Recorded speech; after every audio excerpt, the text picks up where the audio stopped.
तो hi guys, मैं हूं एसके समा और आज हम सॉल्व करेंगे Geeks for Geeks problem of the day 27 मई 2021 का क्वेश्चन सम ट्री।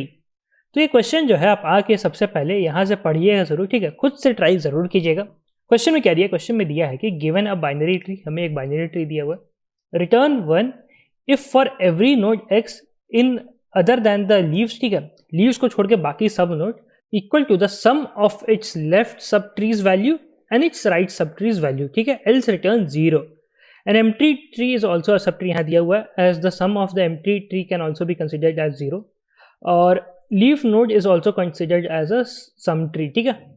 तो अगर आपको एग्जाम्पल चाहिए सम ट्री का जो यहाँ क्वेश्चन में पूछ रहा है, तो देखो जैसे दिया हुआ है कि 3, 2, 1, ठीक है। तो ये दोनों यहाँ पे टोटल कितने नोड है, 3 नोड है, ठीक है, 3 नोड है। तो ये दोनों तो अपने एक लीफ नोड हो गए, ठीक है। तो ये सम ट्री हो गया। और ये वाला जो नोड है इसका जो लेफ्ट सब ट्री है यानी कि ये पार्ट, और इसका जो राइट सब ट्री है यानी कि ये पार्ट, इसका क्या सम है, इसका सम है 2 + 1 यानी कि 3। तो इसका जो left sub tree plus right sub tree का जो वैल्यू है वो 3 आ जा रहा है, जो कि इस नोड का वैल्यू के इक्वल है। तो ये एक सम ट्री कहलाएगा, ठीक है, ये एक सम ट्री होगा।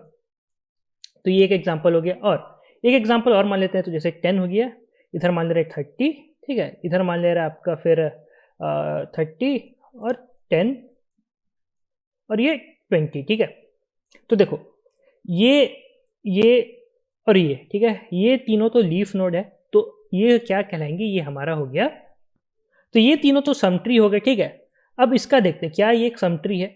तो देखो भैया 10 + 20, इसका left plus right sub tree का वैल्यू कितना है, 10 + 20, तो वो 30 हो गया। 30 जो है, ये जो इसका जो वैल्यू है ये इसका ये नोड के बराबर है। तो ये नोड भी, ये वाला पार्ट भी हमारा एक सम ट्री हो गया, ये पार्ट भी हमारा सम ट्री है। लेकिन इसका टोटल वैल्यू कितना हो गया, तो ये हो गया 10 + 30 40, 40 + 20 60, तो ये 60 और इधर कितना 30, ठीक है। तो 30, तो 60 + 30, लेकिन ये 10 के इक्वल नहीं है, ठीक है। यहाँ तो इसका रूट का जो वैल्यू है ये तो कितना है, तो 10 हो गया, तो ये तो इक्वल नहीं है, ठीक है। तो ये ट्री हमारा सम ट्री नहीं हुआ, ठीक है। इसीलिए हम क्या रिटर्न करेंगे, हम 0 रिटर्न कर देंगे, ठीक है, क्योंकि यहाँ पे हमें दिया हुआ है, क्वेश्चन में ये दिया है ना कि return 1 if for every node x, ठीक है, हर नोड x के लिए सारा का सारा नोड जो है वो एक सम ट्री होना चाहिए, ठीक है। तो भैया ये तो हो गया अब हमारा क्वेश्चन, ठीक है। अब हम इसको सॉल्व कैसे करें। तो देखो यार, जो सबसे पहला आपका स्ट्रेट फॉरवर्ड अप्रोच आपका दिमाग में आया होगा वो क्या होगा कि ये मान लिया ट्री हो गया हमारा, ठीक है, एक ऐसे बना दिया।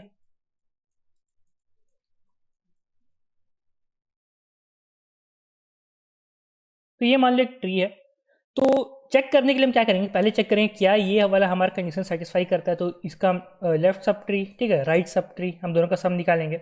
मान लो इसका x आया, इसका y आया, हम x + y करेंगे, ठीक है। और फिर चेक करेंगे क्या ये x + y जो है ये इस नोट के बराबर है कि नहीं। अगर है तो फिर कंटिन्यू करेंगे, आगे बढ़ेंगे। अब हम एक इधर आएंगे, एक इधर आएंगे, ठीक है। अब हम ये नोट के लिए चेक करेंगे, तो ये नोट का फिर इधर का सम निकालेंगे, फिर इधर का सम निकालेंगे, ठीक है। फिर इसका अगर हाँ तो फिर कंटिन्यू करेंगे, फिर इधर आएंगे, फिर इसको चेक करेंगे, इसको चेक करेंगे, ठीक है। सेम काम इधर भी होगा, पहले इसको चेक करेंगे, अगर हाँ तो फिर इधर आएंगे, फिर इसको चेक करेंगे, फिर इसको चेक करेंगे, इसको चेक करने के लिए फिर इधर चेक करेंगे, इधर चेक करेंगे, ठीक है। तो इस टाइप से हमें चेक करना होगा। और इसके लिए क्या करना होगा कि बार बार हमें सब ट्री का सम निकालना होगा। पहले से इतना का सम निकालेंगे, ठीक है, फिर यहाँ आए तो इतना का सम निकाले, फिर इधर का सम निकाले, इधर का भी हम सम निकाले होंगे, ठीक है। फिर इसके अंदर भी हम इधर का सम निकालेंगे, फिर इधर का सम निकालेंगे, ठीक है। तो बार बार हमें ट्रेवर्स करना पड़ेगा। जब भी हम कोई नया नोड पहुंचेंगे तो उसके लिए हम उसके बाद क्या करेंगे कि उसका हम जो सब ट्री सब है, ठीक है, उसका जो सब ट्री सब है उसका जाके हम सम निकालेंगे बार बार, ठीक है। तो इससे क्या होगा, इससे आपका टाइम कॉम्प्लेक्सिटी जो है वो बहुत ज़्यादा हो जाएगा, ठीक है। तो क्या इसको हम घटा सकते हैं, ठीक है। क्वेश्चन आता है क्या इसको हम घटा सकते हैं, तो आंसर है हाँ। अब वो कैसे होगा, तो भैया इसका एफिशिएंट अप्रोच क्या है, आइए अब वो जानते हैं, ठीक है। तो सबसे पहले आप एक ऑब्जर्वेशन देखो, वो क्या है कि ये मान लो एक ट्री हम बना रहे हैं, ठीक है, ये ट्री हो गया।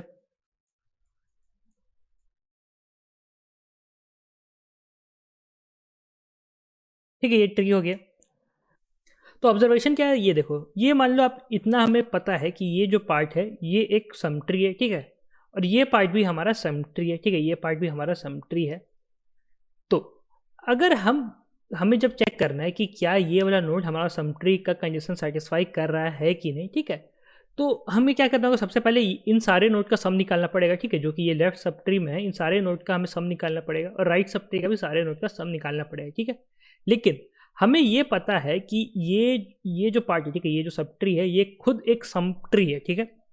तो हम इसका सम, अगर मान लो ये नोड का वैल्यू x है तो ये पूरा का पूरा सब ट्री का सम 2x होगा। ये पूरा का पूरा सब ट्री का सम 2x होगा। कैसे होगा? देखो, ये पार्ट हमें पता है कि ये सम ट्री है, ठीक है। तो इसका जो वैल्यू है प्लस इसका जो वैल्यू है, ठीक है, ये मान लो एक है, ये b है, ठीक है, इन सबका सम a है, इन सबका सम b है, ठीक है। तो a plus B is equal to X होगा, ठीक है। a plus B equal to X होगा, यही ना, यानी कि a प्लस बी आपका x ही हो गया।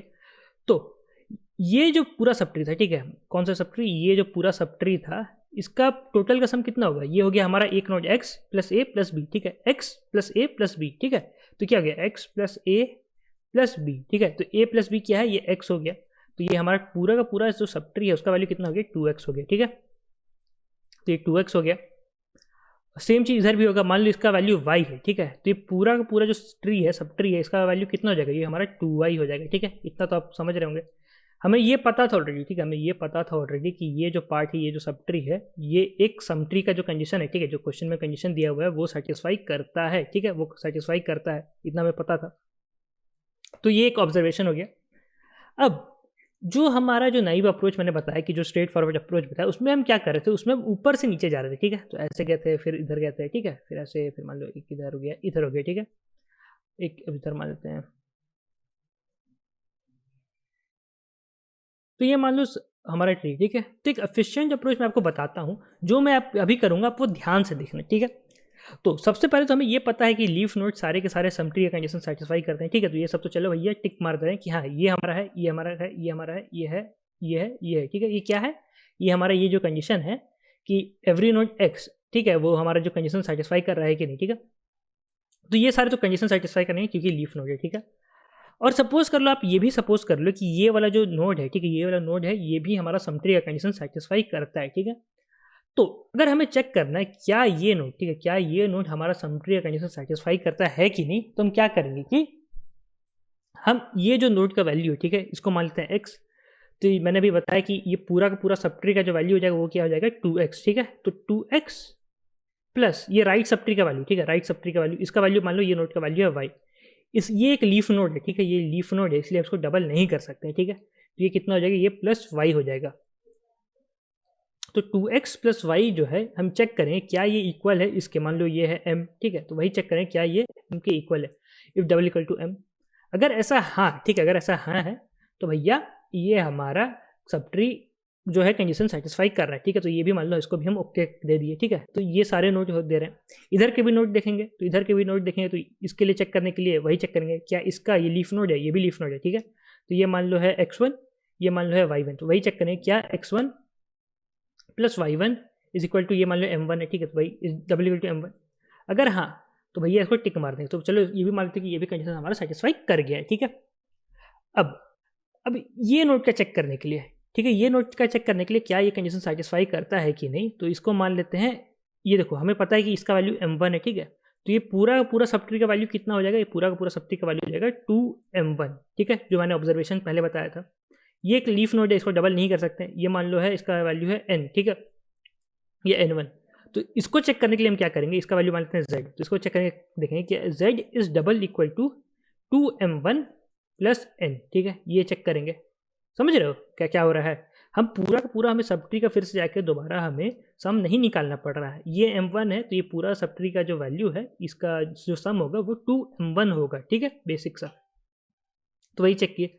अगर मान लो ये भी कंडीशन सेटिस्फाई करी है तो वही चेक करेंगे। यहाँ पे जो वैल्यू आया था मान लो, और यहाँ पे जो आया था, ठीक है, यहाँ का वैल्यू मान लो, यहाँ कुछ मान ले रहे हैं z1 मान लेते हैं, यहाँ का z2 मान लेते हैं, ठीक है। तो वही चेक करेंगे। इसको चेक करने के लिए हम क्या करेंगे? लेफ्ट सब ट्री का जो पूरा का पूरा जो सम होगा, ठीक है, और राइट सब ट्री का पूरा जो सम होगा, तो हमें पता है कि इसका वैल्यू z1 है, इसका वैल्यू z2 है। तो हम क्या करेंगे?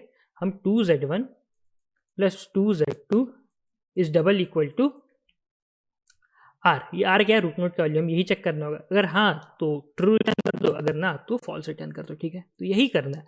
हमारा एफिशिएंट अप्रोच में क्या रहेगा कि हम नीचे से ऊपर जाएंगे, ठीक है, हम नीचे से ऊपर जाएंगे, नीचे से ऊपर गए, ठीक है। और जो नोट्स हमारा कंडीशन सेटिस्फाई कर रहा है, अगर कर रहा है तो आगे बढ़ते चले जाएंगे, ठीक है। अगर मान लो कहीं नहीं किया, मान लो यहाँ पे आके कंडीशन सेटिस्फाई नहीं किया, तो हम चुपचाप वहाँ से फॉल्स रिटर्न करना पूरा का पूरा स्टार्ट कर देंगे, ठीक है। नीचे से स्टार्ट करो, सबको टिक मारते जाके भैया हाँ हाँ ये कंडीशन सेटिस्फाई कर रहा है। पूरा का पूरा सब ट्री का सम निकालने से अच्छा ये है कि जो उसका चाइल्ड नोड है, ठीक है, उसका आप डबल कर दो, ठीक है। अगर वो लीफ नोड नहीं है तो उसका डबल कर दो, अगर वो लीफ नोड है तो उसको सिंगल ही लेना पड़ेगा, ठीक है, यही चीज़ है। तो भैया हमारा अप्रोच यही रहेगा, ठीक है। जो हमारा ट्री है उसमें हम नीचे से ट्रेवर्स करेंगे, ठीक है, और एक एक करके हम मार्क करते हैं कि हाँ ये हमारा जो कंडीशन सेटिस्फाई कर रहा है, ठीक है। और जब मार्क हो गया है तो मान लो ये नोड मार्क हो गया है, तो अगर इसका हमें ये मान लो कोई लेफ्ट सब ट्री का रूट नोड है, ठीक है, कोई लेफ्ट सब ट्री का रूट नोड है, तो पूरा लेफ्ट सब ट्री का सम निकालने के बजाय सिर्फ इसी का जो वैल्यू है उसको हम डबल कर देंगे, ठीक है। सेम चीज़ इधर भी होगा। अगर ये मान लो हमें पता चल गया कि ये सब ट्री एक सम ट्री का कंडीशन सेटिस्फाई कर रहा है, तो पूरा पूरा सब ट्री का सम निकालने से अच्छा सिर्फ इसका वैल्यू को डबल कर देंगे, ठीक है, तो ये हो जाएगा। तो यही करना है। इसको जो कोड में इम्प्लीमेंटेशन होगा, ठीक है, आप ध्यान से देखना, अब समझ जाएंगे, ठीक है। और अगर आपको ट्री के ट्रेवर्सल, सम ट्री, इन सारे टॉपिक्स के बारे में और भी अच्छे से सीखना है तो आप GFG का ये कोर्स चेकआउट कर सकते हैं, डेटा स्ट्रक्चर एल्गोरिथम 2499 का। इसके समय GFG कूपन यूज़ कीजिएगा, आपको फ्लैट 10% ऑफ हो जाएगा, ठीक है। और यहाँ पे अगर देखें तो देखिए कितने सारे टॉपिक आपको सिखा दिए जाते हैं, चाहे वो एरे हो, सर्चिंग हो, सॉर्टिंग हो, हैशिंग हो, ठीक है, लिंक लिस्ट हो, स्टैक हो, क्यू हो, डायनेमिक प्रोग्रामिंग, बैकट्रैकिंग, बहुत सारे आप चेक कर सकते हैं, ठीक है। और साथ ही साथ आपको यहाँ पे इंटर्नशिप का भी मौका मिलता है, ठीक है, तो आप चेक कर सकते हैं। और भी बहुत सारे कोर्स है ये, अगर इंटरव्यू प्रिपरेशन के लिए हो, ठीक है। और ये आपके इसमें डाउट सपोर्ट भी रहता है, तो वो भी आप चेक कर सकते हैं। यहाँ पे जैसे टेस्ट सीरीज़ लेना हो, या फिर बहुत सारे यहाँ पे कोर्सेज आप चेक कर सकते हैं। और ये सारे लाइव कोर्सेस रहेंगे, ठीक है। अगर आपको CP सीखना है, ठीक है, तो CP का लाइव कोर्स है, जावा बैकएंड या सिस्टम डिज़ाइन, तो बहुत कुछ आप चेक कर सकते हैं। या मशीन लर्निंग हो, ठीक है, चेक कर सकते हैं। तो अगर कोई कोर्स लेंगे तो SK Sama GFG coupon use कीजिएगा, फ्लैट 10% ऑफ हो जाएगा, ठीक है। कोई लिमिट नहीं है डिस्काउंट का, और आपका फ्लैट 10% आपको ऑफ मिलेगा, ठीक है, हर कोर्स पे एप्लीकेबल है। तो अगर कोड देखना तो देखिए ये रहा इसका कोड, आप खुद से भी ट्राई कर सकते हैं पहले, ठीक है, वो ज़्यादा अच्छा रहेगा। तो कोड में क्या दिया है ये वो जानते हैं। तो सबसे पहले तो ये फंक्शन कॉल होगा, ठीक है। ये फंक्शन हम रिकर्सिव फंक्शन का तरह यूज़ करेंगे। यहाँ देखिए ये रिकर्सिव फंक्शन रहेगा, ठीक है।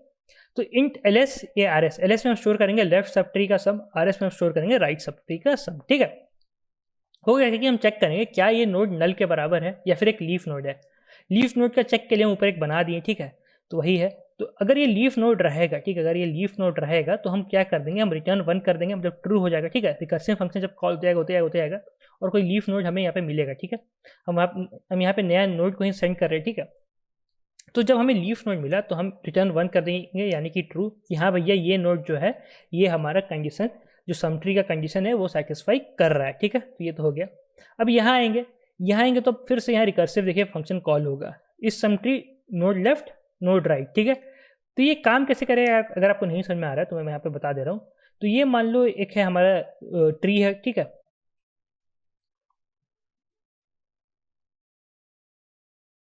तो देखो हम कहाँ से जा रहे हैं, नीचे से ऊपर जा रहे हैं, ठीक है। लेकिन जब फंक्शन कॉल होगा तो सबसे पहले यहाँ पे रहेगा, ठीक है। तो इसको चेक करने के लिए हम पहले इसके लिए कॉल कर दें कि भैया तुमको और तुमको हम कॉल कर दिए, ठीक है। तो यहाँ पे वही हो रहा है, लेफ्ट और राइट, ठीक है।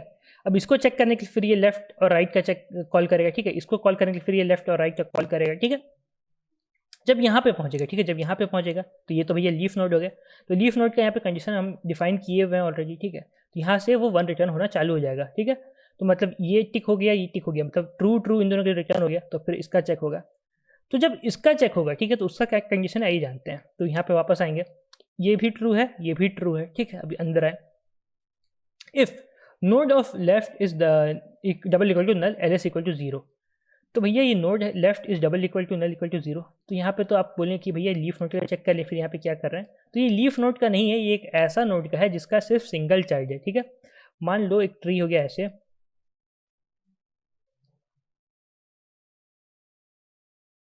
तो देखो ये जो नोड है ये नोड का सिर्फ लेफ्ट चाइल्ड है, ये नोड का सिर्फ राइट चाइल्ड है, ठीक है।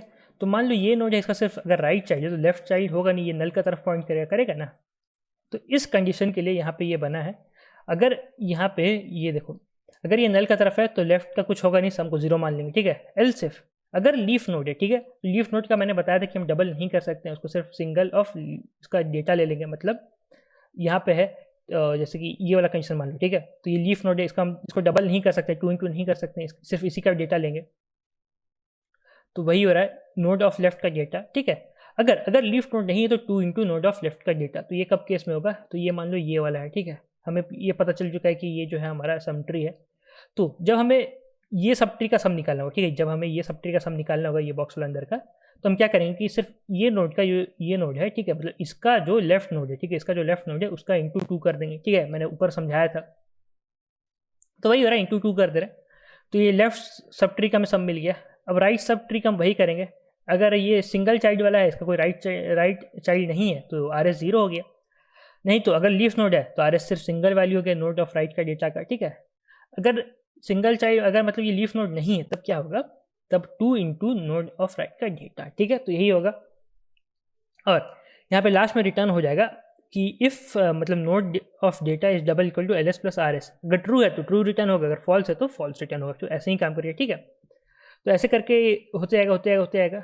तो भैया ये चलो ट्रू में जो सब होते गया, लास्ट में हमारा ट्रू रिटर्न हो जाएगा। फॉल्स कब आएगा? फॉल्स देखो तब आएगा जब यहाँ पे मान लो ये कॉल किया, ठीक है। तो कोई कंडीशन ऐसा होगा जहाँ पे ये फॉल्स हो गया, तो यहाँ से फॉल्स रिटर्न हुआ। ये फॉल्स कहाँ गया होगा? ये फॉल्स आपका पीछे वाला जो रिकर्सिव कॉल था उसमें गया, वो मतलब इसको फॉल्स कर दिया। ये फॉल्स हो गया तो ये इफ़ कंडीशन के अंदर नहीं घुस पाएगा। इफ़ कंडीशन के अंदर नहीं घुसेगा तो यहाँ रिटर्न 0 आ जाएगा। तो लास्ट में यहाँ पे रिटर्न 0 हो जाएगा, ठीक है। तो इस कंडीशन ऐसे केस में हमारा आंसर फॉल्स आएगा, ठीक है, जब यहाँ पे आके रिटर्न फॉल्स हो गया, ठीक है। तो ये तो हो गया। तो अगर आपको इसका स्पेस और टाइम कॉम्प्लेक्सिटी के बारे में जानना है तो इसका टाइम कॉम्प्लेक्सिटी हो गया O ऑफ n, यानी कि जितना नंबर ऑफ नोड है, हम हर नोड पर हम सिर्फ एक बार विजिट किए, ठीक है। तो इसीलिए O ऑफ n हो गया। और जो स्पेस कॉम्प्लेक्सिटी होगा वो होगा O of height of the tree. तो हाइट ऑफ द ट्री कहाँ से आ गया? इसमें तो हम कुछ ऐसा कुछ बनाया नहीं, या तो एरे वेक्टर टाइप में कुछ बनाया नहीं, तो ये आया कहाँ से भैया? तो ये आया है आपका जो रिकर्सन कॉल हुआ ना, ठीक है, जो रिकर्सन कॉल हुआ है उसका इसमें उससे जो स्टैक बनता है, ठीक है, रिकर्सिव स्टैक जो बनता है उससे ही आपका स्पेस कॉम्प्लेक्सिटी आया है, ठीक है। अगर आपको इसको थोड़ा इनडेप्थ में और समझना है तो आप एक बार जाके पोस्ट ऑर्डर ट्री ट्रैवर्सल पढ़ लीजिएगा, ठीक है, आपको समझ में आ जाएगा। तो आज की वीडियो तो इतना ही। तो धन्यवाद, ध्यान रखिए, सेफ रहे, मिलते हैं वीडियो में, bye bye. Enroll now for the best in industry data structures and algorithms course, DSA self-paced with highly organized content and access to premium video lectures recorded by Mr. Sandeep Jain himself, covering all the important DSA topics, along with more than 200 plus algorithmic problems of varying difficulty, which will keep your brain always drilling deeper into concepts. And don't worry if your code lets you down sometimes. A customized hint section is always there to help. Evaluate yourself with the periodic contests and become the DSA expert these companies want. Take charge now and make DSA your biggest strength with us.